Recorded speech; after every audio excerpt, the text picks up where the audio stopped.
Sejam bem-vindos a mais uma palestra virtual da Sociedade Espírita Ramatiz, organização cristã espírita especializada em tratamentos espirituais fundamentados em Jesus, Kardec e Ramatiz. Por iniciativa da nossa presidente, senhora Cleia Gonçalves, a Sociedade Espírita Ramatiz continuará a veiculação de palestras virtuais através das redes sociais durante o período de suspensão dos tratamentos com o fechamento temporário e obrigatório da casa. Nossa casa está situada na Rua José Higino 176, na Tijuca, e nossa homepage é www.ramatiz.com.br. Acompanhem o nosso canal e divulguem nosso trabalho nas suas redes sociais. Se gostar da palestra, não se esqueça de deixar seu like, curtindo nosso vídeo. Convidamos todos a se inscreverem no nosso canal e ativarem o sininho de notificações para manterem-se atualizados sobre novas palestras. Em busca de maior segurança para todos, nossas atividades ainda seguem suspensas. Contamos com os irmãos que puderem ajudar com doações para que possamos manter nosso trabalho espiritual, social e custos de manutenção. Utilize as nossas contas oficiais abaixo e doe qualquer quantia. Fiquem bem e juntos venceremos. Obrigado. Sob a orientação dos guias espirituais de nossa casa, informamos que ao final da palestra virtual serão irradiados passes espirituais. Para que isso ocorra e você se beneficie dos passes, recomendamos que assista integralmente à palestra com a mente e o coração concentrados, de forma a estabelecer a sintonia e o ambiente adequados para o recebimento das vibrações dos passes doados pelos amigos espirituais. Ao seu lado, coloque um copo ou uma garrafa com água para que seja fluidificada com os bálsamos necessários. Olá, como vamos? Meu nome é Sueli, sou médium expositora da Ramatiz, da Sociedade Espírita Ramatiz. Estamos aqui hoje nessa palestra virtual, onde vamos trazer um tema para que a gente possa estudar, um tema muito importante, que é o tema sobre família. E hoje nós entendemos, através da doutrina, a importância da família por se tratar de encontro de espíritos que estão comprometidos pelo afeto ou pelo desafeto. E aí, para a gente poder entender um pouquinho melhor o que seria esse encontro com família, chamado família desses espíritos, né? A gente vai começar a entender a lei da reencarnação, onde os irmãos se reencontram aqui, encarnados, num período do berço até o túmulo, onde nós chamamos de vida, que passam por esse processo reeducando-se através dos relacionamentos que foram constituídos em outras existências, trazendo desafetos ou mesmo afeto. Não vamos dizer que numa família somente teremos desafetos, não. Temos também irmãos que estão encarnados, que chegam na família para nos auxiliar na nossa caminhada, para ser um espírito que vai aprender, que vai ensinar, mas um espírito mais ameno, sem compromisso de raiva, de mágoa, não trazendo isso na sua bagagem, trazendo na bagagem um compromisso maior de ajudar, de auxiliar. Obviamente, nós não temos noção desses sentimentos, porque quando reencarnamos, estamos envolvidos pelo véu de esquecimento. Então, reencarnamos e, com o passar do tempo, constituímos uma família. Recebemos no nosso lar os nossos filhos. E é sobre este assunto que nós vamos abordar hoje. Como recebemos esses espíritos que chegam para nós? Nós olhamos aqueles seres tão pequenos e tão bonitinhos, mas trazendo uma bagagem que nós não temos noção do que eles estão trazendo. Mas temos uma relação com eles, tivemos uma relação com eles, e é por isso que estamos recebendo. Estamos recebendo para que dentro da base familiar, que é uma base que nós chamamos sendo oficina de trabalho, né? É a base fundamental, então, sobre o qual vai se erguer um edifício da sociedade, porque esse espírito que chega como criança, ele vai passar o seu período de aprendizado, de crescimento no nosso lar, na nossa casa, e vai chegar a se tornar um adulto. E este adulto que ele vai se tornar lá na frente, é esse irmão que vai estar vivenciando na sociedade. Então, a primeira sociedade, nós podemos entender que ela começa aqui na família, porque é aqui que a gente vai começar a trabalhar esse espírito que está chegando. Ora, mas o meu filho, ele é um santinho, ele é bonzinho, ele é bonitinho. É tudo isso aos nossos olhos.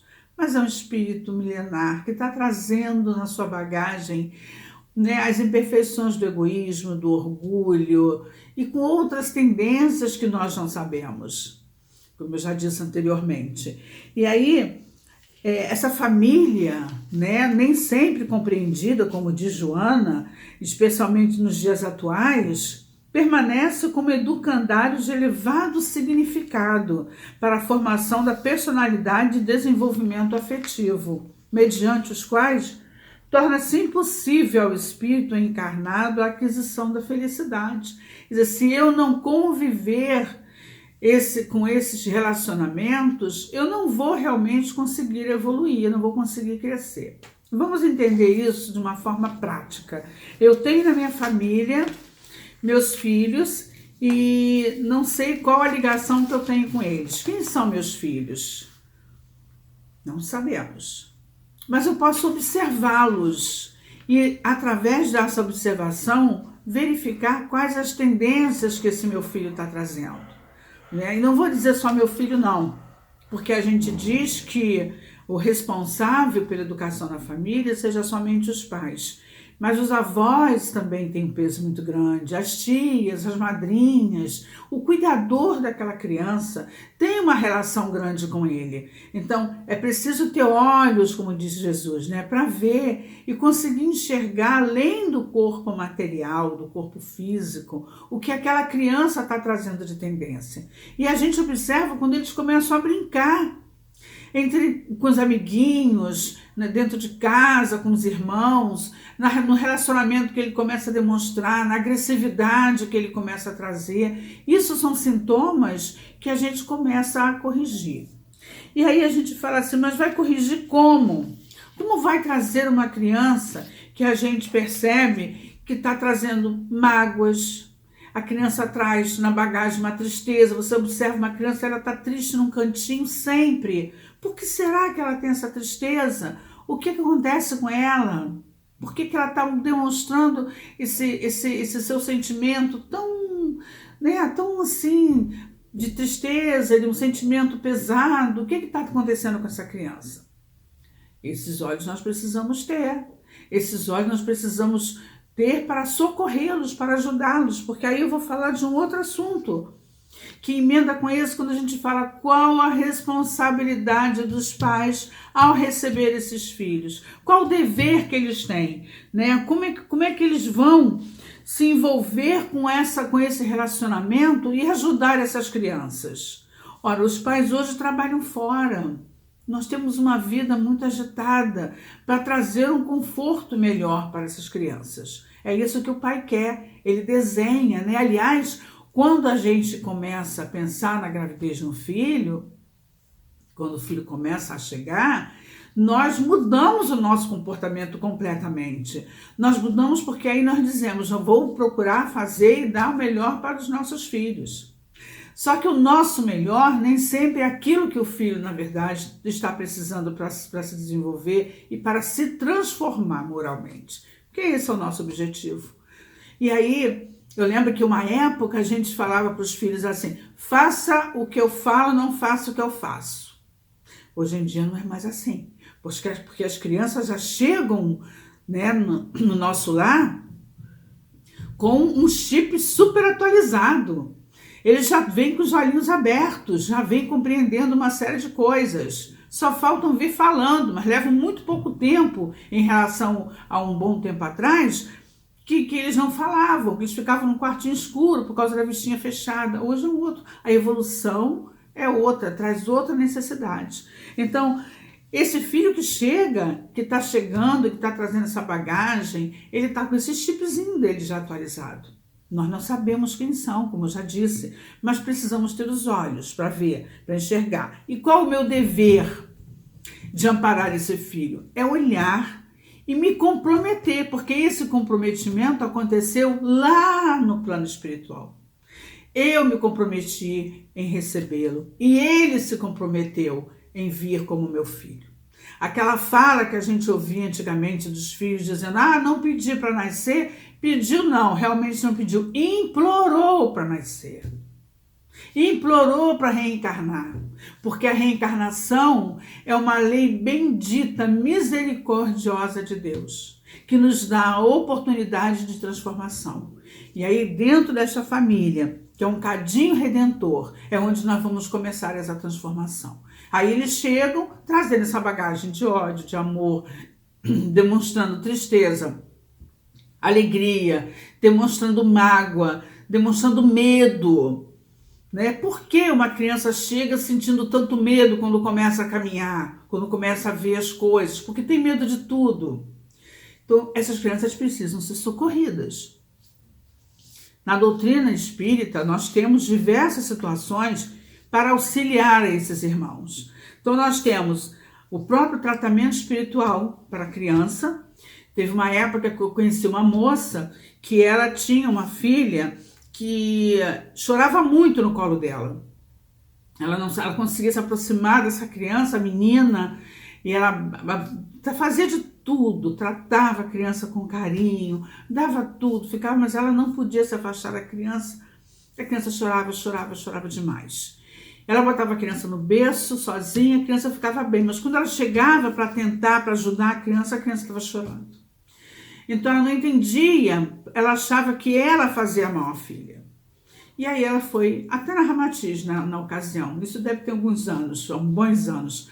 E daí na Ramatiz, no tratamento espiritual para a criança, foi visto que a mãe da criança, na reencarnação, numa outra existência, não havia se separado dela.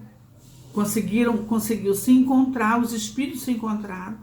Ela reencarnou como filha dessa minha amiga, mas ela não queria se afastar da criança, a mãe da outra existência. E dizia para ela, não deixe ela encostar em você, porque ela não é sua mãe. Ela não é sua mãe.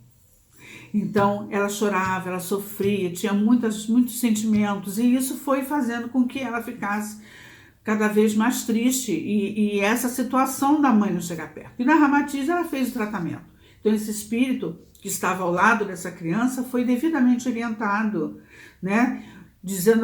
Foi dito para ele, pelos amigos espirituais, pelo doutrinador da nossa casa, da importância dele conseguir continuar a sua caminhada, permitindo que esse espírito que estava reencarnando como filha agora dessa minha amiga, pudesse também continuar a caminhada dela. E assim eles fizeram. Ela melhorou, a Luísa melhorou muito, ficou uma outra criança. Então isso é só um exemplo que eu estou dando de uma informação que o pai deve ter para auxiliar essa criança. Uma outra informação que é importante é a própria evangelização.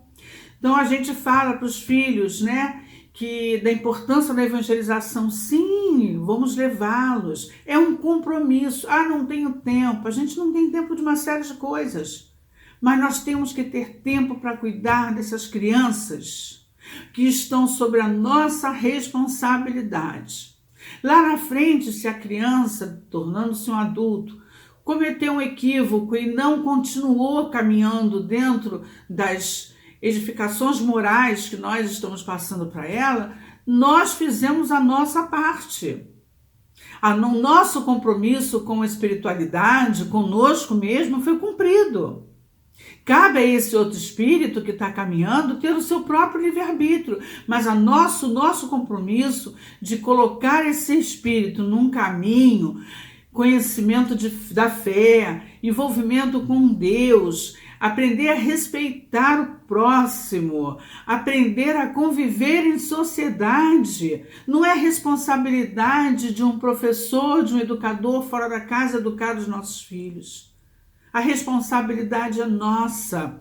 Educar não é fácil, educar dá trabalho. Só que se a gente pensar na palavra educar, ela vem do latim. Educar, vindo do latim, significa educare, que é tirar de dentro para fora. Então, a nossa oportunidade agora é fazer com que esse espírito desperte para uma consciência de amor. Foi isso que o nosso Mestre Jesus nos ensinou. A amar a Deus sobre todas as coisas e ao próximo como a ti mesmo. Então, o nosso compromisso com esses espíritos é fazer com que a gente possa estar orientando-os. Um dia, eu conversando aqui na minha casa, eu brigando, reclamando, falei para minha filha, já falei para o meu filho, você não pode, você está repetindo, mãe, tudo isso várias vezes. Eu repito mesmo. Por que eu repito? Porque a minha responsabilidade é repetir, é ser mãe. A sua responsabilidade é ouvir. Agora, é o seu livre-arbítrio. Então, cada um de nós temos o nosso comprometimento. Então, levar os nossos filhos para a evangelização é um ponto importantíssimo, porque lá ele vai aprender a entender Deus, ele vai aprender a entender, a respeitar o coleguinha, o próximo que está perto dele, ele vai aprender a respeitar e ter os seus valores morais também desenvolvidos com diversas situações. Mais uma vez, eu volto a falar que aqui na nossa casa, na Sociedade Espírita Ramatiz, nós temos o Departamento de Infância e Juventude, que no momento está fechado, como a nossa casa de uma forma geral, em função do que nós estamos vivendo com a pandemia, mas é muito importante que os senhores tomem conhecimento de que existe esse trabalho de evangelização, lá na José Gino, número 22, no sábado e no domingo, separado por faixa etária de idade, desde o maternal, que começa aos 2 anos, até a juventude. Então é muito importante que a gente coloque os nossos filhos para este caminhar, para que eles possam conseguir realmente se tornar pessoas melhores. O que nós esperamos para o mundo? É um mundo melhor? Como vamos ter um mundo melhor se não trabalhamos os nossos filhos, que serão quem estarão movimentando esse mundo que nós queremos que seja melhor, né? Então, o que eu vim falar com vocês basicamente é isso, despertar a consciência de cada um, para que a gente possa entender que essas crianças de hoje foram os adultos de ontem, trazendo os seus ativos e os seus passivos espirituais. São crianças que precisam ser olhadas, são crianças que precisam estar nesse momento em que nós estamos modificando, o planeta está se modificando, a gente já tem uma nova era, nós já temos uma nova energia e eles estão envolvidos nessa energia. É muito importante que nós tenhamos um olhar de responsabilidade muito grande e procurando auxiliar. Mas não vamos bater, não vamos castigar esses irmãos. Vamos trabalhar pelo exemplo e pelo amor. Como é que eu vou exemplificar? Eu vou ter minha conduta moral, uma conduta exemplar. É o exemplo que eu estou dando hoje, é o exemplo que eles vão receber de mim. Esse exemplo vai ser importante para que eles possam lá na frente dizer: não foi isso que eu aprendi com meus pais. Não foi isso que eu aprendi com a minha mãe. Não foi isso que eu aprendi com a minha família. Então, o dever dos pais hoje, como educar os filhos, é realmente trazer para eles esses exemplos de amor, de paz. O ambiente no lar tem que ser um ambiente tranquilo, calmo. O evangelho no lar é importante para que eles possam se sentar. Mas ele não tem paciência de ficar sentadinho. Faça o evangelho de acordo com a idade do seu filho. Nós temos aí o estudo do evangelho no lar que a Ramatiz está orientando, né? Mas você pode adaptá-los para que o seu filho possa vivenciá-lo, possa participar. Nós temos o Pão Nosso, um livrinho muito fácil de trabalhar com a criança. Traga alguns minutos do seu culto no lar, voltado para o seu filho, para que ele tenha vontade de estar sentado à mesa junto a vocês. evangelho no lar. Não é o evangelho do adulto, é o lar. A criança, o adulto tem que estar envolvido ali com aquele momento em que nós estamos abrindo nossa casa para despertar uma luz divina e a sementinha do amor se propagar, tá? Então, o meu recado de hoje era esse. Lembre-se que a família é um desafio de espíritos afins e que precisam muito ser trabalhados, mas não com castigo, com amor, tá? E assim, eu quero encerrar só para a gente concluir, falando da importância da gente realmente parar um pouquinho para entender essa oração. Prestem atenção na oração. Que nenhuma família comece em qualquer de repente. Que nenhuma família termine por falta do amor. Que o casal seja um para o outro de corpo e de mente. E que nada no mundo separe um casal sonhador. Que nenhuma família se abrigue debaixo da ponte. Que ninguém interfira no lar e na vida dos dois. Que ninguém os obrigue a viver sem nenhum horizonte. Que eles vivam do ontem, no hoje e em função de um depois. Que a família comece e termine sabendo aonde vai. E que o homem carregue nos ombros a graça de um pai. Que a mulher seja um céu de ternura, aconchego e calor, e que os filhos conheçam a força que brota do amor. Abençoa, Senhor, as famílias. Amém. Abençoa, Senhor, a minha também. Graças a Deus, meus irmãos, que possamos continuar um pouquinho para que a gente possa fazer a nossa prece. Que assim seja. A partir de agora, concentre-se no nosso salão de tratamentos e leve sua mente até lá. Feche seus olhos, respire calmamente. Procure relaxar e mantenha a mentalização do salão. Entre em prece. Sinta-se em paz e de forma receptiva. Neste momento, as energias irradiadas pelos amigos espirituais envolvem você em ótimas vibrações de paz, de luz, de saúde e de vitalidade. A luz jorrada sobre você te traz serenidade e harmonia. Peça à espiritualidade que fluidifique sua água com medicamentos e energias balsâmicas mais necessários. Tenha a certeza de que você foi beneficiado ou beneficiada. Agora abra seus olhos. Respire fundo e calmamente beba sua água, absorvendo os fluidos nela contidos. Procure manter bons pensamentos e sentimentos ao longo de seus dias. Agradeça aos amigos espirituais por estas bênçãos de luz. Gratidão pela sua atenção. Acompanhem o nosso canal e divulguem nosso trabalho em suas redes sociais. Muita luz e até a nossa próxima palestra.